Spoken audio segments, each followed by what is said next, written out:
कामाच्या धावपळीत स्वतःची काळजी घेणं खूप गरजेचं आहे. आजचा ब्लॉग फक्त माझ्या स्वतःसाठी आहे.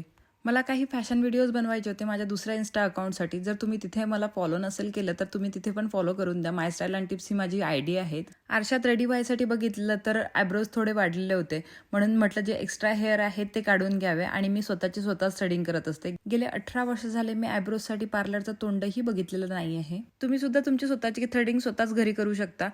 थ्रेड घ्यायचं आहे 2 हित आणि त्याला एका साईडनी गाठ मारून घ्यायची आहे. त्यानंतर त्याला 5 आटे मारायचे आहे आणि बस अशा प्रकारचे अपोजिट डायरेक्शननी आपले हेअर काढून घ्यायचे आहे. डायरेक्ट आयब्रोजवर नका घेऊ.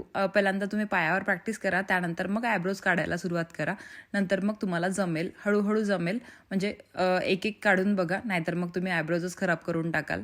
पण प्रॅक्टिस केल्याने सगळं जमते. तुम्हाला पण तुमच्या चेहऱ्यावर असा ग्लो पाहिजे असेल तर फाउंडेशनमध्ये थोडी स्ट्रोब क्रीम मिक्स करा आणि लावा. त्यानंतर असा ग्लो तुम्हाला बघायला मिळेल. हा ड्रेस जर तुम्हाला पाहिजे असेल तर लिंक कॉमेंट करा. तुमच्या डीएममध्ये तुम्हाला लिंक मिळून जाणार. त्यानंतर माझे काही पार्सल्स आले. या पार्सलचे व्हिडिओज तुम्हाला माझ्या माय स्टाईल अँड टिप्स ह्या इन्स्टा अकाउंटवर बघायला मिळेल. त्यानंतर क्लिनिकला आली आणि त्या दिवशी मी तुम्हाला सांगितलं होतं ना ब्लड टेस्टसाठी दिलं होतं, तर तेच रिपोर्ट्स आले होते आमच्या दोघींचे पण, आणि ते रिपोर्ट्स घेऊन मी इथे क्लिनिकला आली होती. तर आमच्या दोघींच्याही ब्लड रिपोर्ट्सबद्दल बोलायला गेली तर आमच्या दोघींच्याही ब्लड रिपोर्ट्समध्ये व्हिटॅमिन डीची कमी आलेली आहे आणि माझ्या रिपोर्टमध्ये थायरॉइड आणि कोलेस्ट्रॉल हे बॉर्डर लाईन आहे. त्यासाठी मला मेडिसिनची गरज लागणार नाही. ते तर मी डाएटने क्युअर करून घेणार, कारण आता आपण डाएट सिरीज तशीही स्टार्ट करणारच आहोत, त्यामुळे ते होऊन जाईल.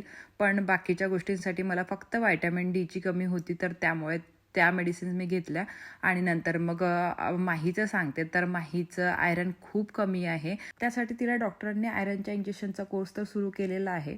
मेडिसिन्स वगैरे घेतल्यापेक्षा मला असं वाटते तिच्या बॉडीमध्ये तिने जे पण कमी आहे ते जेवणातून घ्यायला पाहिजे. ती जेवण तर व्यवस्थित करते, पण ती न्यूट्रिशनल फूड घेत नाही. म्हणजे असंच काहीतरी खायला पाहिजे म्हणून खाते. असो, तुम्हाला पण हेच सांगेल की कामात आपण कितीही बिझी असलो ना तरी स्वतःची काळजी घ्यायला विसरू नका. आपण ठीक तर आपली फॅमिली ठीक. चला मग बाय.